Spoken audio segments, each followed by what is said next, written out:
And welcome to the React Show. I'm your host, Thomas, with my amazing co host, Austin. We're from React. Hmm. Owl Creek Studio. Yeah, we're from Owl Creek Studio. And yeah, we got a great show for you today. We're going to talk about debugging. Some people, actually, a lot of people, don't really like it or they'll hate it sometimes. I kind of like it, but definitely wasn't always the case. So yeah, we were gonna do a little Q&A about that. I think it'll be a lot of fun.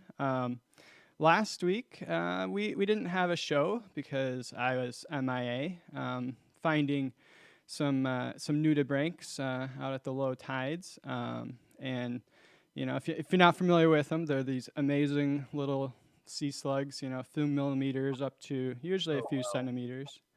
Yeah, super colorful.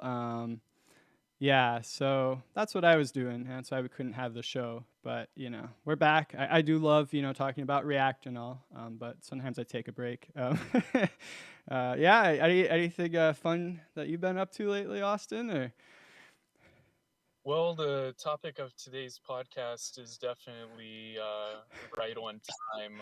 The last few days, just some of the stuff I've been working on with some refactoring and implementing some new features that I wasn't really sure how to do. Definitely came with a lot of debugging that you helped me work through, and I think that spawned the idea of this episode on how to walk through these things.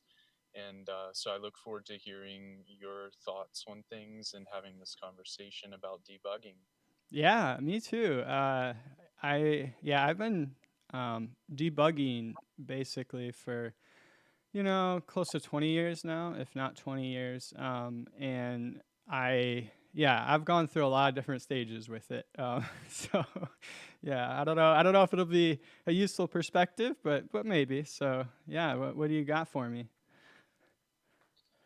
Well, a lot of the time, I just remember when I first started, I would get really frustrated when the code that I was writing wasn't working. And one of the first things one of my mentors said to do is just like slow down and read everything that's coming back to you. What is the output in the console saying? Where like tracing back through what you have written and trying to like walk through your own code. Um, and like I taught software development at a school for a while, and one of their main things that they said was try to figure it out on your own for like 30 minutes at most. Check out Google if you're like not having any luck, and then you can like ask someone for help. And I found that anytime that I skip that order and go to helping someone, that within 5 seconds of talking about the problem, I discover the solution and I end up rubber ducking this person, and it always makes me feel bad. Uh, I call it debugging blinders. Um, It happens to everyone. You're like in that mode. You're trying to figure out what's going on, and you stop really seeing things that are there that you're like, oh, that's so obvious. How did I not see that? But it just happens to everyone. You get really focused on the debugging session, and you just don't see what's right in front of you. But also, I try not to dwell on that too much. It is a thing that definitely happens. But what I've done is try to develop a technique to allow me to keep debugging on my own, regardless of that. Yeah. Well, cool. I'd like to hear a bit about your, I guess, your routine or your system for debugging, because I think that having a standard approach to checking off the a list of being like, okay, have I looked at this? Have I checked out this? Is really important for consistency and for honing your craft. Yeah. Yeah. First, I want to say though, like for everyone that is newer to programming, Yeah, don't feel bad at all if you spend hours or I've spent days, literally days tracking down, a bug and that, ends up seeming to be obvious or whatever. Like just don't feel bad. Don't beat yourself up. It's okay. We all do it. We all go through it. You're not like the only programmer that runs into that. I think that's really important because basically everyone I've worked with that's, you know, doing any kind of programming runs into that situation where they feel bad about not finding a bug faster. And I would just say don't. It just isn't a benefit. It doesn't help you to think about that or worry about that. And we've all been through it. It's just how it goes. It's just debugging. Yeah. So if we talk about like actually what I do, the sort of high level of it is I try to look at the program in a very methodical way. um, what is my inputs and what are my outputs, and my expected outputs and my actual outputs. And I always start there. So I try to look in my head and, like if I'm working with you on trying to debug something, how do I usually start? I usually start by asking you lots of questions, right? Like, is this supposed to be like this? Is this how this is supposed to be?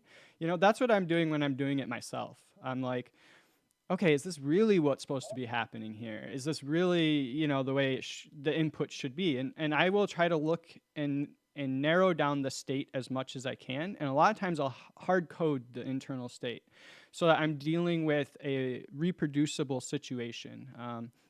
I guess, yeah, that's a big thing is when you're debugging, you don't want to be debugging a bug that only happens sometimes or that gives you different results every time it happens or something like that. Like it's really important to start by like pinning it down so that you can actually track things down. And it can be hard, especially if you're doing like multi-threaded programming where, things are not determinate, but it's still possible. You just look at your program as, I'm going to edit and modify my program in whatever way I need to make it so I can go through this process. I'm not afraid to really butcher my program, so to speak, to try to pin it down and get the inputs to be stable and steady and something I can work with and expect to, have an expected result from. So that's really where I start. That's sort of my high level. You have any questions about that? Well, it sounds like something like test-driven development is a good habit to start with because it creates that sort of reproducible environment with like a certain state. But I mean, I know that especially within React, it's not very easy to implement these sorts of things, and especially if you're trying to develop very quickly. I was going to say, but it's hard to always do this, and then after you've already gotten like half of the work done, and then you run into that bug, and it's like, oh man, like how where do I Mm-hmm. even begin with That's creating? yeah, that's another thing I was going to talk about. A really great question. And I actually, so you could use a test-driven development approach, which might help you narrow things down. But I actually haven't found it to really help too much. I don't know why. That's a good question. But yeah, so the approach I take is I always start with the bug itself. Like, it whatever is not happening the way I expect it to be happening, or whatever output I'm not getting that I expect to be getting. I start there and I look at what's the application state or what are my inputs. And so I'll be like, okay, like I don't worry about, anything else in the program. I start there, okay, here is the source of the problem and here are the inputs to that, whether it's, an event that gets triggered or whether it's data that's stored in the state, whatever it is, I log it out. And I'm like, okay, is this the state I'm expecting? And that's often, I think, when I'm debugging things with you, that's the next question is you start hearing from me is, hey, are you expecting this array to be like this or whatever? You know, like that's where I go next.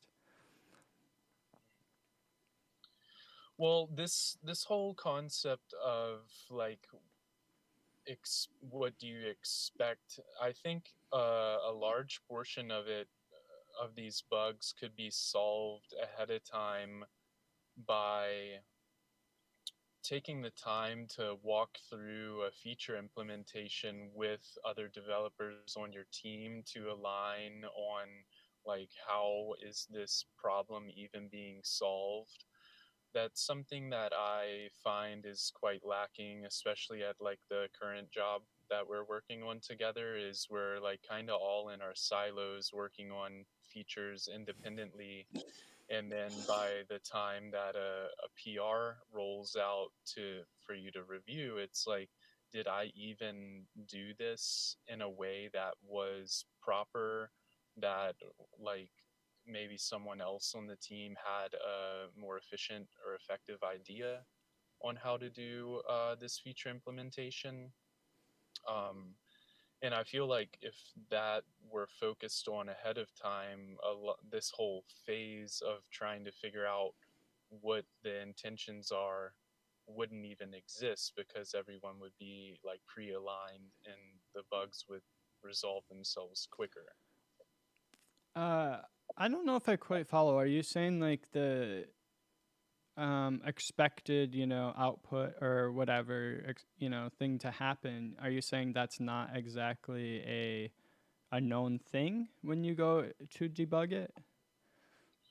Well, it's like you're saying you have to ask me like what am I expecting, right? And Yeah. you're looking at this code and it's like, what is this code? Like I don't even know what you're Mm. expecting. Yep. And I feel like that's a poor practice that is kind of prevalent in software development, because everyone's trying to move fast and get things shipped. We don't take time to like do a pseudocode implementation of what that feature is, or like discuss a best practice before going into it. It's more of like there's always more of a post-mortem discovery process that happens, and that Yeah. seems to be standard. Yeah, I definitely agree with that. I I kind of want to move that to a separate topic because I also have a lot to say about that. But if Yeah, of course. we could what we can do though is talk about like, you know, maybe you're just jumping into something that you haven't worked on, so that wouldn't be an expectation. You know, like maybe you're new to it, or a lot of times I help people debug programs that I've never seen before or never worked on before, and I'm not going to. All I do is help them debug. And I think that could be like instructive in understanding a good process for doing the debugging. So, yeah, I definitely agree that, you know, having that really great upfront communication will lead to less bugs and help you understand what to expect and what the code does. Certainly, you know, definitely, and that's definitely a good thing that I think doesn't happen and needs to happen more.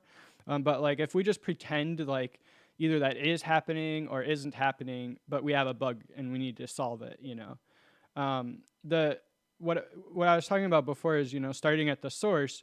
Well, what do you do then? Like, let's say you get some input, and in your case, maybe you're like, I don't even know if that's my expected input. I don't even know if that's what it needs to be. Or maybe you're like, I know that's not what it should be.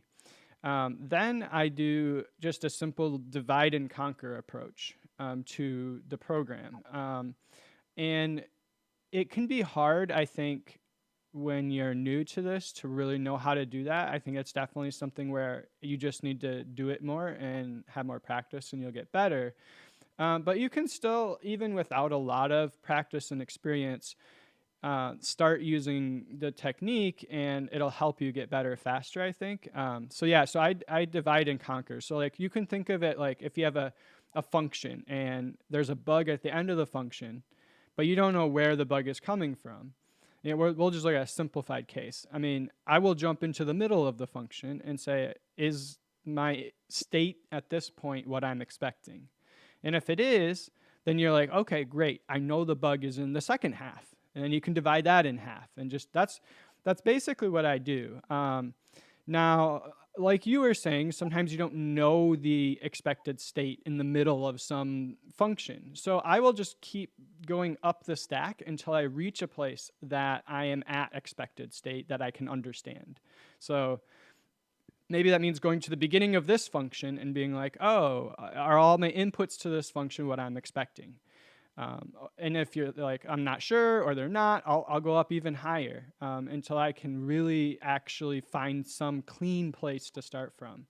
And then from there, I will often disable or like comment out a bunch of like things that I don't think are probably going to be relevant. Even maybe a same divide and conquer approach, I will comment out half of the component, or I will have it return null instead of returning output. I will just start like modifying it until I can eliminate the bug and still have clean state. And then I'll work backwards again by re-enabling things, re-enabling functions, modifying inputs to functions. I might say, I don't know really what this function is supposed to do, but I'm going to give it this static input, and I know given this input, I should have this output. I don't know how to get it to get that input to start with. Maybe I don't know anything about the program. That's fine. All that matters is we're trying to narrow down where that bug is living. I like the concept of divide and conquer, because if you start like all the way at one end, like you could end up like spending a long portion of your journey just working up the stack. But if you start in the middle, you can determine which way you need to go to get there faster. Yeah, So I like that idea. absolutely. That's what I do. And and I guess the other topic here is like tools. There are tools like step through tools and stuff, which are great for like more quickly analyzing the state. But I'll be honest, I don't usually use them. I will sometimes if I really need to. Usually I just log out things, print line, console.log. Um, and I've even done this, like I've written my own operating system and like compiler and integrated interpreter and stuff, and done the same thing, just printing stuff out. And even though I have to like compile it and reload and run everything, like it still works. And the divide and conquer is just the most effective way to do it. If you know much about computer science algorithms, that's probably not surprising. But yeah, that's just a super efficient way to narrow it down. Cool. Yeah, definitely already learning a bit in new paradigms. So I think it's like you said, if you were to come in to ask me and help me with a bug, like asking the questions, then figuring out where to go in and divide and conquer, and then like how to like really isolate the problem. I think these are all really great steps. What do you have, what would your next solution or your next step in the process be? Yeah, so there's a few other things I would say. This is also at the beginning though, but try not to make assumptions. Um, I think at least when I initially was programming and I would find bugs, my brain would always be like, well, I know that code works because it worked before, so the bug can't be there. And so I'll be like, it must be over here. And that's almost always the wrong way to do it. Usually the bug is not where you're expecting it to be. So yeah, I try the whole time during the process, I try not to make assumptions. I use my methods of inputs and outputs and state. I'm not like, okay, it can't be over there. Like that's a really easy thing to fall into that I see a lot of programmers do is, yeah, I know this is good. It can't be coming from there. And the thing is, like, even if that code was perfect with the program how it previously was, there could be some weird interaction that you weren't expecting, and so it's no long maybe the bug is there, so it's really important not to make assumptions. And the other part of that helps with your like debugging blindness, like you'll be able to see weird things in the program better if you just try really hard to not assume every line of code does what it says it does or looks like it does or function, is doing what it says it's doing. Like I'm always checking like, oh yeah, that function adds 1 plus 1. Well, does it add 1 plus 1? Am I getting the output I expect? Like I think that's also a really important thing to keep in mind. Well, on the topic of assumptions too, also the opposite is like assuming that the problem is somewhere that it isn't, and like looking in all the wrong places for the problem. Like this is what happened in our most recent example together with we have this React hook form custom component that we've made to uh, use controlled forms and be able to have all of the form context and other helpers come through it. And I was looking through that file everywhere, like, oh, maybe it's some of these changes that we implemented, and was like commenting out stuff with these use effects to see how that was doing. And then it ended up being like right at the base of where the interaction was taking place. The I had left in a line of code that shouldn't have been there, and I was looking in the wrong place the whole time because I assumed incorrectly Yeah. and wasted probably a good 30 minutes. Yeah, that's exactly what I mean. Like it's really hard not to do. I still do it, even though I'm trying really hard not to. It's very hard not to do, and don't beat yourself up, if you end up realizing that's what you did. But if you can remember to try not to make assumptions, it can definitely really speed up the process. Well, I mean, there's a life lesson in there too. Assumptions in general are really not a good thing. Like to assume anything other than reality is definitely not productive in any sense. Yeah, very true.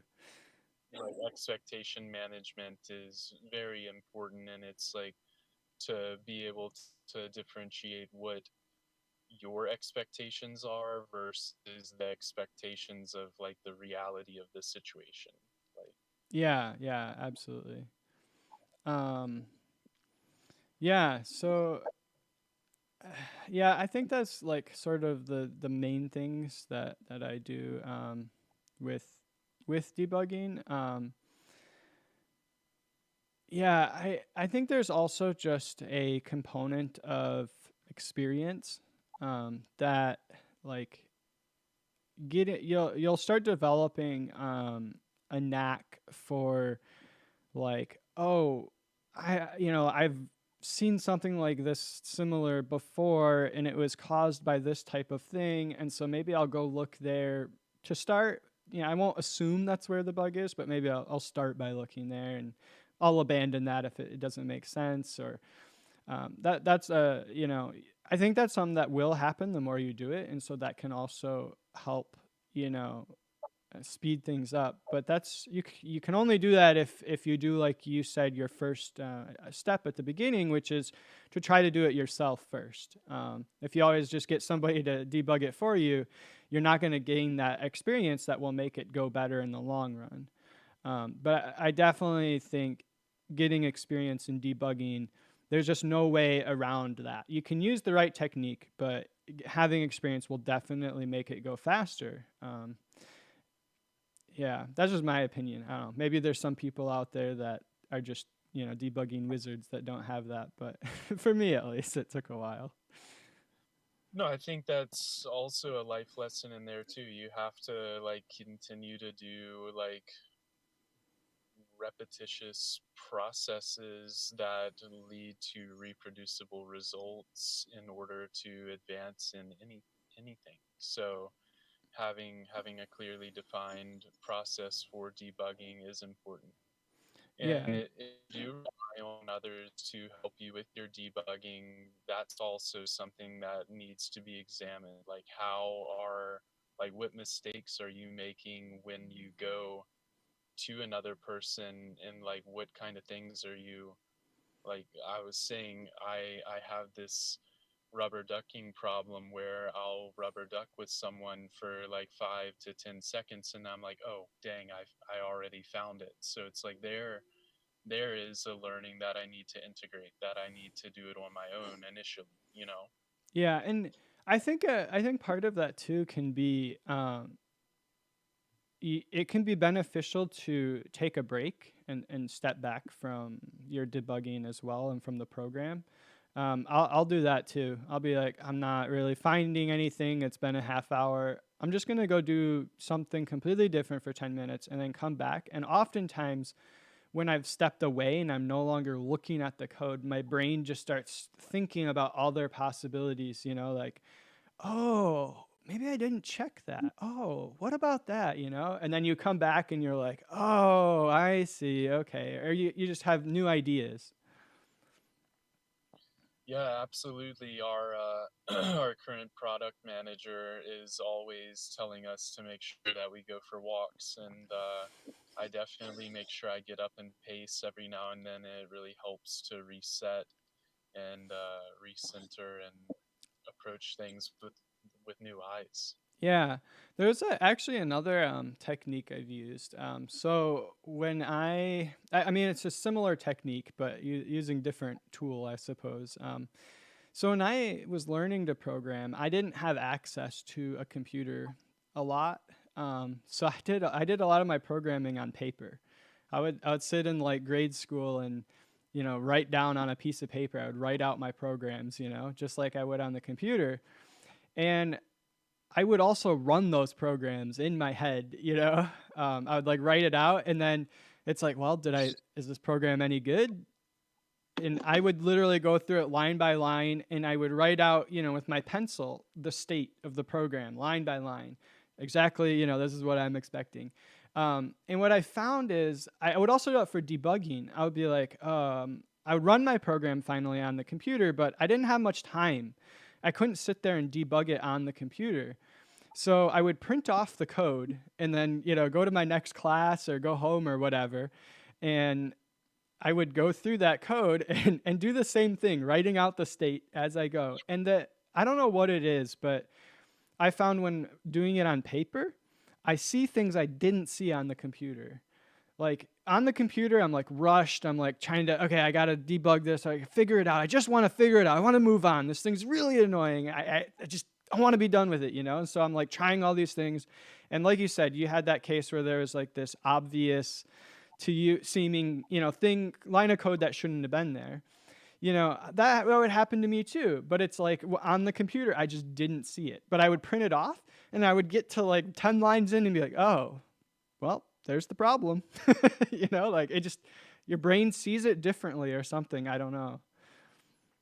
Well, yeah, I mean, it's been proven that when you used handwriting versus typing on a computer, your memory retention about what you're writing is better, and that you like are more connected to what you are writing. And because instead of it just being a tap on a key, which you can blast out hundreds of these in a minute, writing intentionally, drawing out each character makes you evaluate much more real time everything that you're writing. Yeah. I think it's actually even more than that though for programming because what I found was when I'm doing it that way, I'm not able to make assumptions anymore that I was making. So like before I would have been like, oh yeah, that function returns this. And when I'm doing it on paper, it's like, what does this return exactly? Like, you might be logging it out when you're running it and you're like, oh yeah, whatever, and you just gloss over it. But when you're running it in your head, you're like, I need to understand literally everything, or I can't run this program in my head. Like I need to know what this does.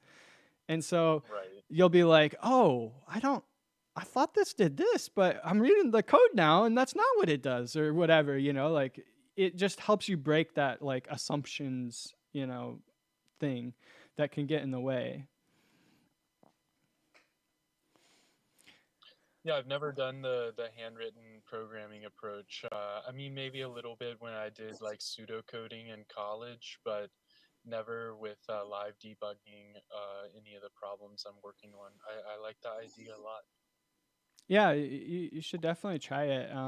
Even if you don't end up liking to do it long term, I think it's a very like n- good way to change your perspective on programming. Like it just forces you to think about it in a way that you don't when you're letting the computer do a lot of the work for you. Right, right. Well, I mean, it definitely sounds like the act of doing it like yourself versus letting the computer do it, it also it like hones the mind and how to debug, you know, and it helps. It's like metacognition on the whole process. Yeah, I'll actually be honest. I do. I mean, it's not quite the same topic, but I use that technique for refactoring as well, which might sound really weird because you're like, how do you make big changes to code? Like with on pencil and paper. But I will often print out like 50 sheets of paper, or whatever, a big long section of code, and just get out my pencil and I'll start being like, okay, I want to move this block over here and this over here. I'll draw arrows, I'll cross stuff out, I'll write notes, and it's the same effect.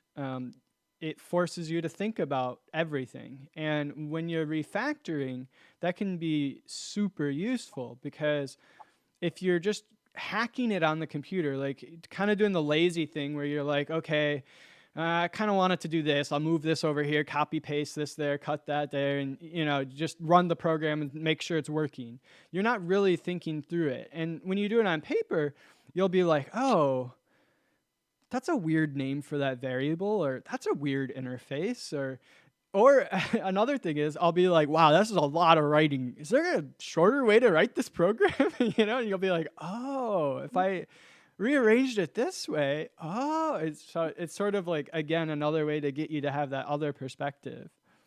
Mm. Well, I think that I like the idea of you can kind of see all of the stuff that you've created and how it orchestrates together, whereas typically on your computer screen, like you're looking at a single file and then you're like tabbing between files. Maybe you have a few of them open at once, like in quadrants or something, but the interconnectivity is still not as apparent as if you actually take out a pen or a pencil and draw on it, and you can be like, oh, like you kind of, I feel like you can get an actual visualization of the flow of what you've written a little bit better. That is a really great point. Yeah, I absolutely having being able to see all of it is super useful. And I was gonna say, I don't always like or feel like printing out a lot of paper, so sometimes I'll do it on my like e-ink reader, just have the code on there, and the one I have you can scribble on it too, just like you would with a pencil, and um, it works. But I was I was actually thinking like, why does that work as well? And I think that's why, because it's just a tiny screen compared to laying out a bunch of pieces of paper. Hmm. But yeah, was there any other things you wanted to know about debugging? I think that's my general way, but No, I feel like all the stuff you touched upon are really good fundamentals for like creating the debugging mind and how to work through problems. Definitely going to try to implement all of these before I bug you again with another code problem. So it's not. thank you for. You're welcome. Honestly, it's not bugging because the truth is I like debugging at this point. Like it's to me, it's like I really enjoy it. It's like a mystery that I need to solve. And it's like, so I don't know. Now that I don't get frustrated, I don't really ever get frustrated. I mean, it does, I'll be honest. Once in a while, I still get frustrated debugging. Usually, I don't anymore. It's just this fun, like, path, I'm trying to follow to solve a mystery. And Yeah, so I like it. I really like jumping into like yeah, like I said earlier, a program that I've never even seen before. I have people do this. They'll be like, can you help me figure out what's going on? And it'll be like some server side thing or whatever in a language I've never worked in, and I'll help them debug it and find the problem. It's just using this technique. You don't even need to know the language. As long as Right. you're working with someone that does and can answer those questions, you just follow that technique and you get the answer. And it always feels really good to me at the end. You're just like, yes, oh, I did it. Yeah, programming in general, it can be quite frustrating at times, but then when you finally like are able to merge that PR or you debug that problem, it's like, oh yes, I am like I'm so good. And then everyone that has no clue what programming is, they're like, wait, like what did you do? I'm like this text input box. Like I had to like and it's like what? Like what? It's quite funny. Yeah, I agree. Yeah, that's a lot of fun. I don't know. We're getting past a half hour here. Is there anything else you wanted to say before we wrap up? No, just again, appreciate that you took the time to share some of the insights on how you approach things, and I look forward to implementing them a little bit more in my mental models for debugging in the future as well. Yeah, you're definitely welcome, and I will, say thank you for being such a good student on that. I've worked with a lot of people on debugging, and most of them don't take it as well as you. So, yeah, that's been fun. It's been fun talking about it. Yeah. I guess we'll close out the show now. This has been the React Show once again. I'm Thomas, and this is my co-host Austin. We're with Owl Creek Studio. And the funny thing is, I've left our thumbnail screen up the whole time. But anyways, um, yeah. It'll just say "arg" the whole time we're talking. Yeah, I saw that and I was like, it's kind of like maybe a fun blooper. I like it. Yeah. Well, now you know. I changed it back so you can see our website, owlcreek.studio. If you wanna, if you wanna get in touch with us, we definitely love to hear from you. We just put out a small ebook that I've been working on. So that's fun. You can find that there. And yeah, we'll probably be with you again next week here. We started getting this up on some of the podcast networks, but we have more to go, making progress. But yeah, that's it. I hope everyone has a good weekend here, and we'll